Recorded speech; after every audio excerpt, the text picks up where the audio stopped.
పవన్ కళ్యాణ్ ఇప్పుడు అన్నయ్య అయ్యాడు. తన ముగ్గురు తమ్ముళ్లకు అమ్మలో సగం, నాన్నలో సగంగా మారాడు.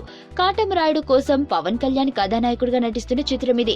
అన్నదమ్ముల అనుబంధం నేపథ్యంలో సాగే ఈ చిత్రానికి డాలీ దర్శకుడు, శృతి హాసన్ కథానాయికగా నటిస్తుంది. శరత్ మరార్ నిర్మాత. ప్రస్తుతం రామోజీ ఫిల్మ్ సిటీలో చిత్రీకరణ జరుగుతోంది. సోమవారం పవన్ ఇతర ప్రధాన తారాంగణంపై కీలక సన్నివేశాలను తెరకెక్కించారు. ఫిబ్రవరి చివరి నాటికి షూటింగ్ పూర్తి చేయాలని చిత్ర బృందం భావిస్తోంది. ఈ నెల 26న టీజర్ ని విడుదల చేద్దామనుకున్నారు. కానీ చిత్ర బృందం నిర్ణయం మార్చుకుంది. టీజర్ విడుదల తేదీ త్వరలో ప్రకటిస్తామంటోంది. ఉగాదికి ఈ చిత్రాన్ని ప్రేక్షకుల ముందుకు తీసుకొస్తారు. సంగీతం అనూప్ రూబెన్స్.